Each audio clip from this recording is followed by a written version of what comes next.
The Innocents Abroad by Mark Twain. Chapter 16. Versailles, it is wonderfully beautiful.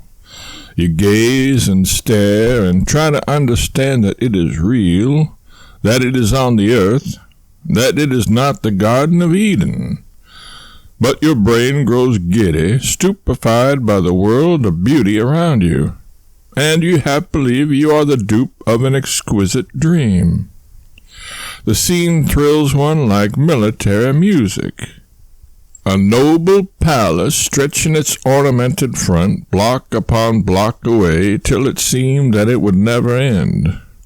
A grand promenade before it whereupon the armies of an empire might parade. All about it rainbows of flowers and colossal statues that were almost numberless and yet seemed only scattered over the ample space. Broad flights of stone steps leading down from the promenade to lower grounds of the park. Stairways that whole regiments might stand to arms upon and have room to spare. Vast fountains whose great bronze effigies discharged rivers of sparkling water into the air and mingled 100 curving jets together in forms of matchless beauty. Wide grass-carpeted avenues that branched hither and thither in every direction and wandered to seemingly interminable distances. Walled all the way on either side with compact ranks of leafy trees whose branches met above and formed arches as faultless and as symmetrical as ever were carved in stone. And here and there were glimpses of sylvan lakes with miniature ships glassed in their surfaces. And everywhere, on the palace steps and the great promenade, around the fountains, among the trees, and far under the arches of the endless avenues, hundreds and hundreds of people in gay costumes walked or ran or danced, and gave to the fairy picture the life and animation which was all of perfection it could have lacked.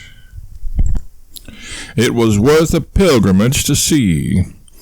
Everything is on so gigantic a scale. Nothing is small, nothing is cheap. The statues are all large, the palace is grand, the park covers a fair-sized county, the avenues are interminable. All the distances and all the dimensions about Versailles are vast. I used to think the pictures exaggerated these distances and these dimensions beyond all reason, and that they made Versailles more beautiful than it was possible for any place in the world to be. I know now that the pictures never came up to the subject in any respect, and that no painter could represent Versailles on canvas as beautiful as it is in reality. I used to abuse Louis XIV for spending $200 millions in creating this marvelous park when bread was so scarce with some of his subjects. But I have forgiven him now. He took a tract of land 60 miles in circumference and set to work to make this park and build this palace and a road to it from Paris. He kept 36,000 men employed daily on it, and the labor was so unhealthy that they used to die and be hauled off by cartloads every night. The wife of a nobleman of the time speaks of this as an inconvenience, but naively remarks that it does not seem worthy of attention in the happy state of tranquillity we now enjoy. I always thought ill of people at home who trimmed their shrubbery into pyramids and squares and spires and all manner of unnatural shapes. And when I saw the same thing being practiced in this great park, I began to feel dissatisfied. But I soon saw the idea of the thing and the wisdom of it. They seek the general effect. We distort a dozen sickly trees into unaccustomed shapes in a little yard no bigger than a dining room, and then surely they look absurd enough. But here they take 200,000 tall forest trees and set them in a double row. Allow no sign of leaf or branch to grow on the trunk lower down than 6 feet above the ground. From that point the boughs begin to project. From that point the boughs begin to project, and very gradually they extend outward further and further till they meet overhead, and a faultless tunnel of foliage is formed. The arch is mathematically precise. The effect is then very fine. They make trees at 50 different shapes. They make trees take 50 different shapes, and so these quaint effects are infinitely varied and picturesque. The trees in no two avenues are shaped alike, and consequently the eye is not fatigued with anything in the nature of monotonous uniformity. I will drop this subject now, leaving it to others to determine how these people manage to make endless ranks of lofty forest trees grow to just a certain thickness of trunk, say 1 2/3, how they make them spring to precisely the same height for miles, how they make them grow so close together, how they compel one huge limb to spring from the same identical spot on each tree and form the main sweep of the arch, and how all these things are kept exactly in the same condition and in the same exquisite shapeliness and symmetry month after month and year after year. For I have tried to reason out the problem and have failed. We walked through the great hall of sculpture and the 150 galleries of paintings in the Palace of Versailles, and felt that to be in such a place was useless unless one had a whole year at his disposal. These pictures are all battle scenes, and only one solitary little canvas among them all treats of anything but great French victories. We wandered also through the Grand Trianon and the Petit Trianon, those monuments of royal prodigality, and with history so mournful, filled as it is with souvenirs of Napoleon I and 3 dead kings and as many queens. In one sumptuous bed they had all slept in succession, but no one occupies it now. In a large dining room stood the table at which Louis XIV and his mistress Madame Maintenon, and after them Louis XV and Pompadour, had sat at their meals naked and unattended.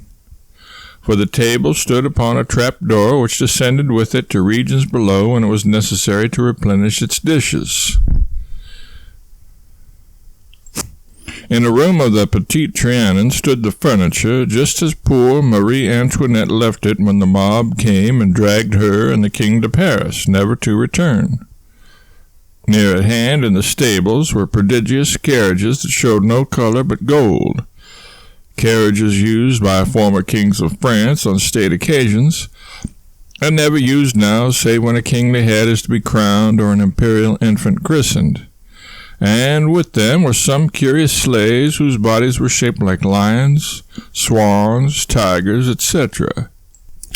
Vehicles that had once been handsome with pictured designs and fine workmanship, but were dusty and decaying now. They had their history. When Louis XIV had finished the Grand Trianon, he told Maintenon he had created a paradise for her and asked if she could think of anything now to wish for. He said he wished the Trianon to be perfection, nothing less. She said she could think of but one thing. It was summer, and it was balmy France. Yet she would like well to sleigh ride in the leafy avenues of Versailles. The next morning found miles and miles of grassy avenues spread thick with snowy salt and sugar, and a procession of those quaint sleighs waiting to receive the chief concubine of the gayest and most unprincipled court that France has ever seen.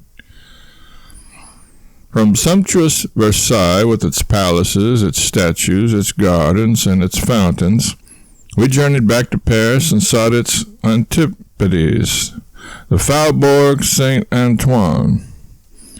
Little, narrow streets, dirty children blockading them, greasy, slovenly women capturing and spanking them, filthy dens on first floors with rag stores in them.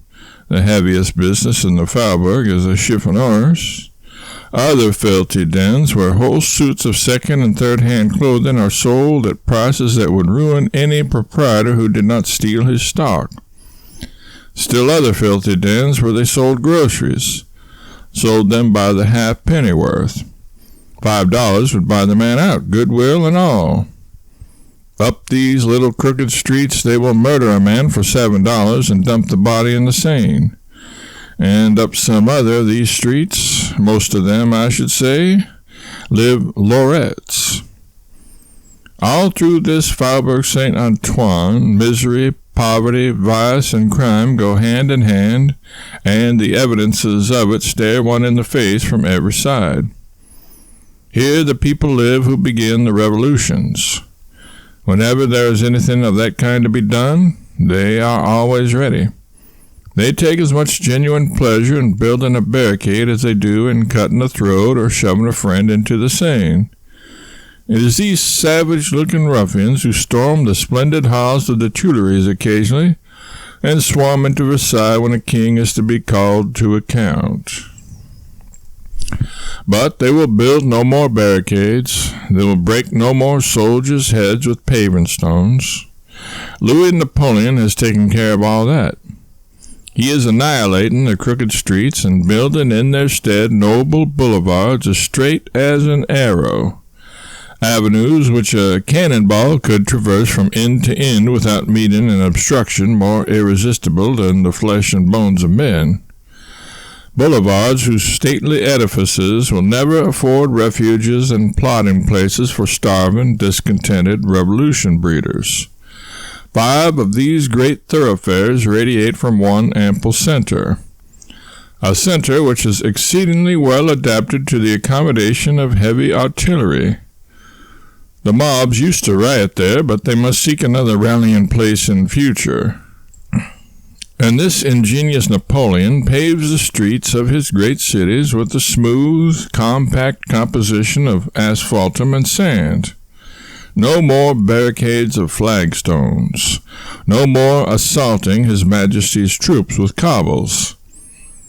I cannot feel friendly toward my quondam fellow American Napoleon III, especially at this time, July 1867, when in fancy I see his credulous victim Maximilian lying stark and stiff in Mexico, and his maniac widow watching eagerly from her French asylum for the foam that will never come. But I do admire his nerve, his calm self-reliance, his shrewd good sense.